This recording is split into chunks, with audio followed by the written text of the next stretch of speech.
Hello? Hello, Chris. Oh, hi, Ma. See if the oven's off. Yeah, okay, just a minute. I'll look and see.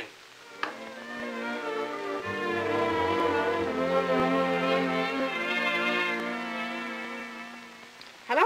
That's all. It is? Are you sure? Are you sure everything's turned off? All right. I'll be home in about an hour. Goodbye, dear.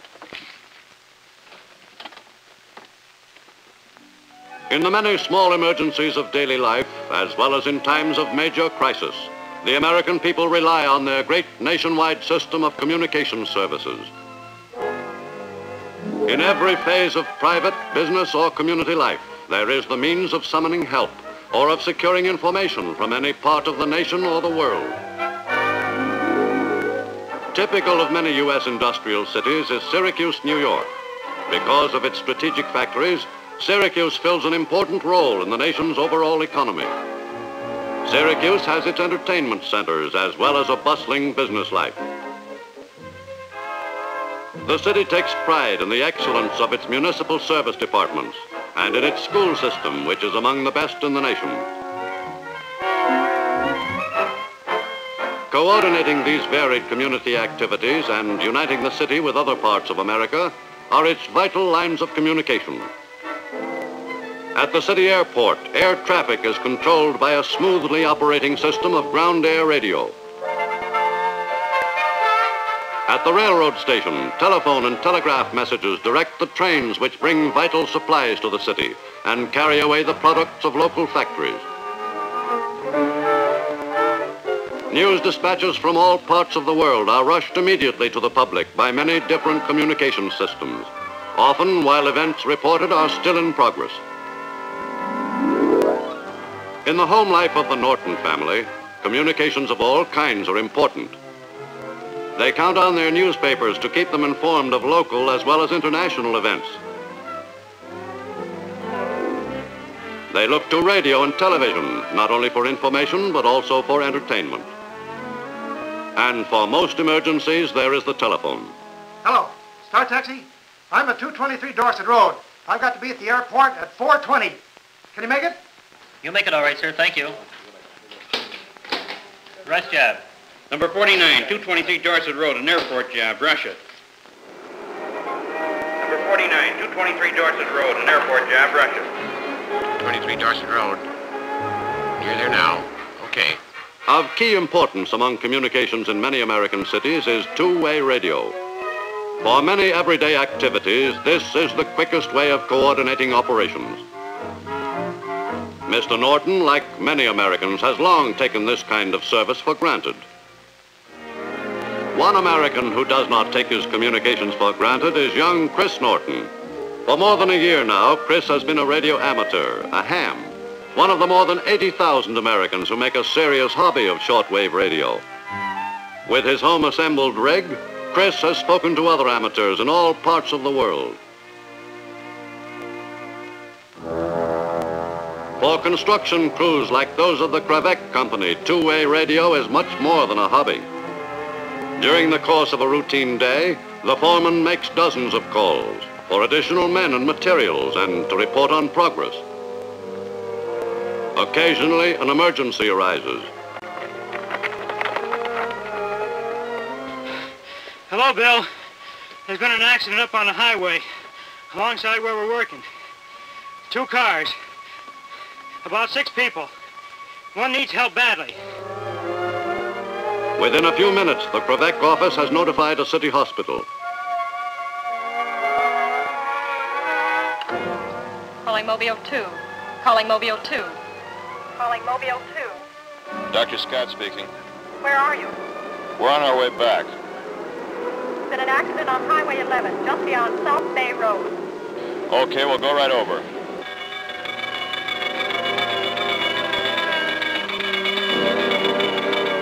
Less than 5 minutes after the foreman's call, the radio-directed ambulance arrives on the scene, and a life is saved. During every important community crisis, two-way radio is called into play by the public safety departments of Syracuse.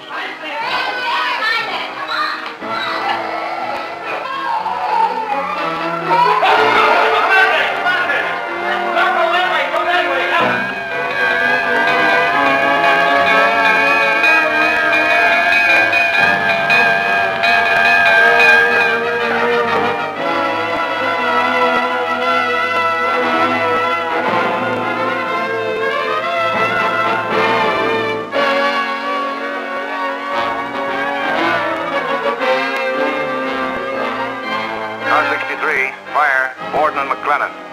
63, message received, 6-3. Here we go, Herb.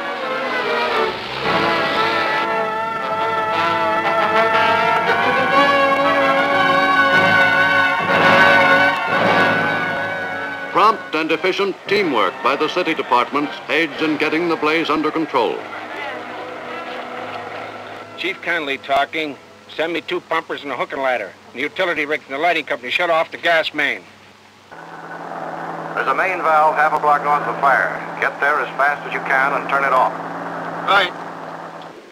Go ahead. Fire at Borden and McLennan. Get over there and keep us posted. Okay. Hi, Red. How you doing? Just about over now. No one killed. 2 women and 3 children were overcome by smoke, but they're expected to recover okay. The owner estimates the damage at about $25,000. Over the years, two-way radio has become an essential part of community life in America. It has helped to save thousands of lives and millions of dollars in property. It has proved its worth time and time again. At the most unexpected times, cities throughout the world have been exposed to destruction from floods, storms, fires, earthquakes, and other disasters. At these times, the lives of those in the community depend on the efficiency with which rescue teams can work together. Today, as in all the major industrial centers of the nation, civic leaders in Syracuse are laying plans to meet the gravest emergency their city can possibly face. Of paramount importance in their planning is the role of two-way radio, at a time when other communications facilities may become inoperative. Colonel, our communications men are holding a meeting next Tuesday. Do you suppose you could be on hand to tell us something about the situation which we may have to face? Sure, I'll make it a point to be there. Fine. You've done a good job in setting up our station, Jim. Is it operating now? Oh, yes. We always have a man on duty, and there's a large auxiliary group standing by. I'd like to see your setup. Well, I think that can be arranged. Do you have time to see it today? I think so. Fine.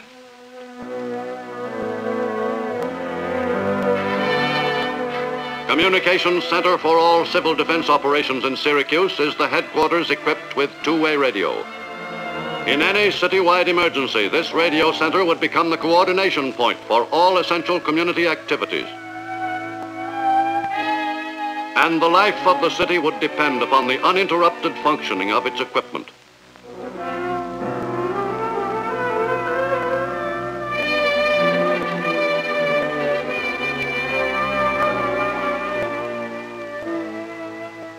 We charted every two-way radio station and mobile unit in the city. We've over 400 of the mobile rigs here. Most cities don't realize how many they have until they count them. Now, this unit over here is a console. Jack is our head operator. You tell the colonel about this unit, Jack? Okay. We've got over a dozen different radio systems here, Colonel. Police department, fire department, ambulances, hospitals, 5 cab companies, construction company, power company, county highway department, and so on. I see. What goes on over here? Well, as you probably know, Colonel, this is the operations table. Since we're the coordinating center, of course, we'll have our civil defense officials here. And in addition, we'll have working at this table the officials of cooperating city departments and private companies. That way, the officials who normally run these activities will be in charge of their own men.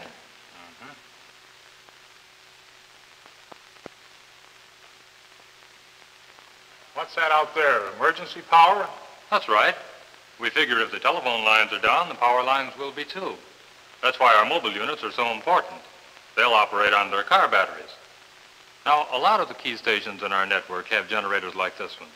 And the fire and police departments have standby stations to take over in case the main station is hit. If both of them are knocked out, we can take over for them. Oh, the hams have their own emergency hookup, too, that ties in with us. I'd like to have you meet one of them, Colonel. Chris Norton, Colonel Cavanaugh. Chris goes to the university here. If there's an emergency, the radio amateurs will be on hand to help operate the station and keep check on the equipment. Well, where does this fit in the picture? Well, it operates on the amateur frequencies. About, 20 of us have mobile rigs. This keeps them in contact with headquarters. Thank you, Chris. Well, there's only one thing more I can think of.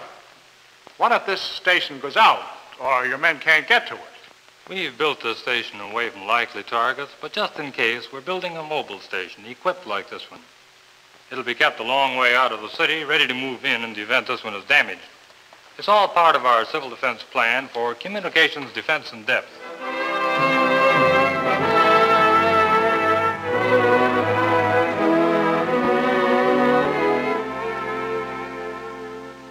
As you can see, we can't predict the kind of raid that might take place or how your city would be affected. What I have told you, with some reservations for security reasons, represents the best information we have to date. It will be up to those of you here in the audience who have volunteered or have been assigned to civil defense work with your self-powered and mobile two-way radio to maintain contact with the various contingents of defense workers.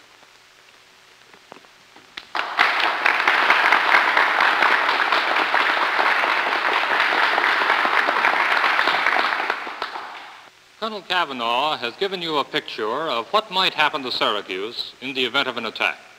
Now let's visualize this attack on Syracuse.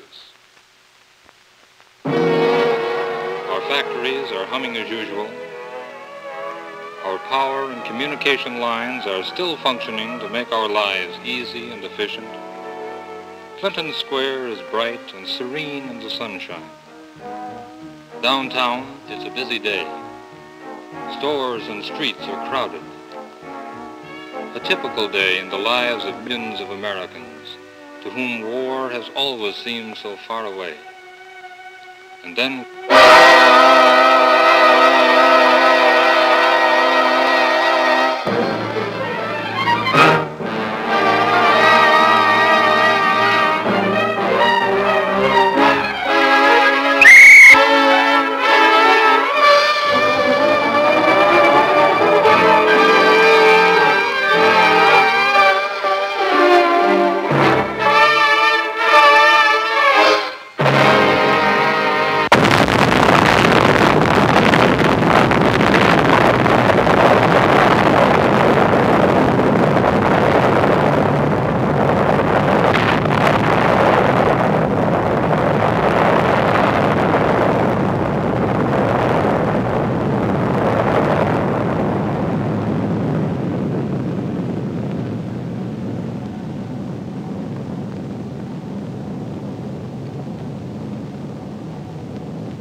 Telephones and most of the power lines are out. Police on auxiliary power and fire department operating from standby station. No other stations reporting. We've taken over for the non-operating stations. How about the mobile units? About two-thirds reporting. Amateur cars 1, 3, and 4. Amateur cars 1, 3, and 4. Pick up plasma at Depot F and get over to Dispatch Center 3. Calling Krivec Foreman. Come in, Krivec. Come in, Krivec. Krivec Foreman, go ahead. We'll need a couple of bulldozers down the Clinton Square area. Get over to Dispatch Center 3 and stand by till I tell you it's safe. Right. Get your cabs at Dispatch Center 3. Have them wait till I get a report on radiation. Right. Are you getting through to Utica? Yeah, trucks are on their way. Rochester's been notified. They're getting their ambulances together now. Good. Hello. Call the radiologist at Clinton Square. He's in medical car 2. Calling medical car 2. Calling medical car 2. Come in, radiologist. Come in, radiologist. Medical car 2. Be safe here in a few minutes. Call you as soon as I'm sure. Yeah, that's right. Worker in Montrose. Power lines across the road. Popping all over. Can you make it? Yeah, I think I'll make it. Car 9. High line down to Worker in Montrose. Get there as fast as I can. I'm near the university. Are the roads clear? Stay away from Clinton Square. Right.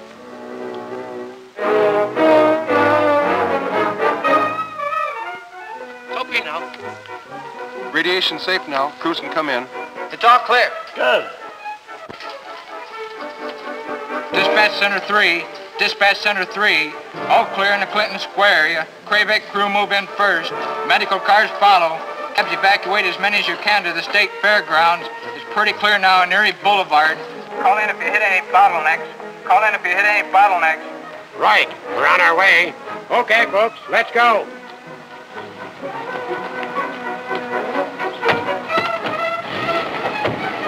Follow me.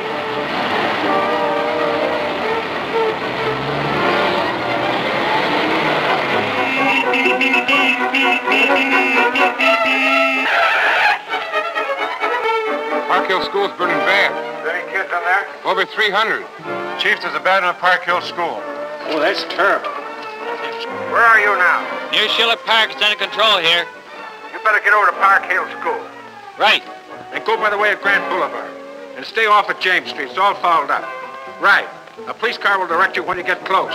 Make it fast now. Get that, Dr. Scott? Yeah, Park Hill School. We got 4 ambulances with us. They're from out of town, don't have radio. Shall I take them all, or can you use some of them elsewhere? Better keep them with you. Things are getting under control over at Clinton Square, but the school situation looks pretty bad. Cut around Genesee Street. Take your second left. You can't make it on State. Follow them.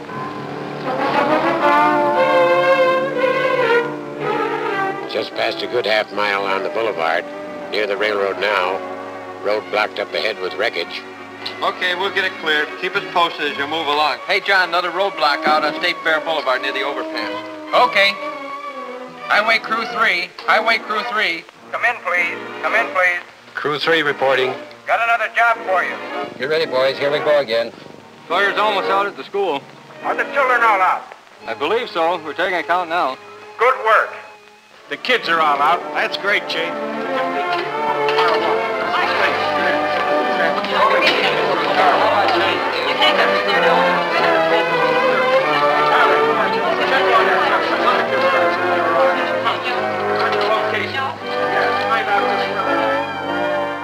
The job of coordinating this city's civil defense communications may last for days, possibly as long as a week.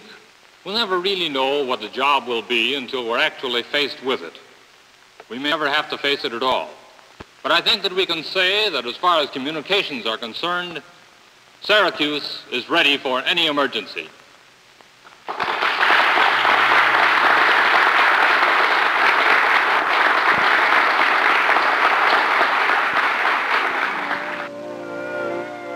Because the people of Syracuse have prepared themselves with wisdom and foresight, they can today enjoy life in the fullest measure. Chris, dinner's ready. Okay, Mom, coming.